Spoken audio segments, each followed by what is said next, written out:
Hey dear, I hope you are doing well. আলহামদুলিল্লাহ, আমি অনেক ভালো আছি। সো আজকে রুই মাছ রান্না করব কাঁকরোল অ্যান্ড আলু দিয়ে। এখানে কাঁকরোল অ্যান্ড আলুটা হচ্ছে আমি একদম মাছের মতো সাইজ করে কেটেছি। এরপর হচ্ছে আমি মেরিনেট করেছিলাম মাছটা, তারপর একটু ফ্রাই করে নিয়েছিলাম। এখানে সেই প্যানের মধ্যে আমি পেঁয়াজ দিয়ে দিলাম অ্যান্ড অলিভ অয়েল। এখানে হচ্ছে আমি পেঁয়াজটা বেরেস্তার মতো করে নিব। আর হচ্ছে আমি আগে কফি খেয়ে নেব, তা না হলে আমার রান্নাটা আধুরাই থেকে যাবে। দিনের বেলা কফি খাওয়া ইজ গুড, বাট রাতের বেলা কফি খাওয়া ব্যাড, বিকজ অফ রাতে ঘুম আসে না কফি খেলে। তবে আমি কফি না খেলে রান্নাই করতে পারি না। ওকে, চিয়ার্স উইথ কফি। ঘুম আসুক আর না আসুক। এখানে হচ্ছে পেঁয়াজটা একটু নরম হয়েছে, এর মধ্যে আমি একটু পানি দিয়ে দিব, যেহেতু মশলা অ্যাড করব যাতে নিচে লেগে না যায়। হলুদ, মরিচ, জিরা গুঁড়া, ধনিয়ার গুঁড়া দিয়ে দিলাম। মাস্ট বি আদা রসুন বাটা দিতে হয় যে কোনো মাছ রান্না করার ক্ষেত্রে।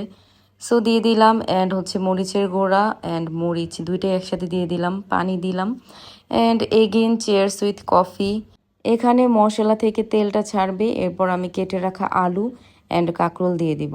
I want to share with you one thing, দুনিয়ার সব শান্তি একদিকে আর কফি খাওয়ার শান্তি একদিকে। সো এখানে যেহেতু তেলটা ছেড়ে দিয়েছে, আমি এখন সবজিটা দিয়ে দিব। দেওয়ার পর হচ্ছে আমি পানি দিয়ে দিব, পানি দেওয়ার পর সিদ্ধ হবে। এরপর হচ্ছে আমি ফ্রাই করা মাছটা দিয়ে দিব, অ্যান্ড 10 থেকে 12 মিনিট পর ডান। সো সবাই ভালো থাকবেন, আমার জন্য দোয়া করবেন আমি যে তারা ভালো ভালো রান্না করতে পারি। সো গুড বাই পোকি পিপল।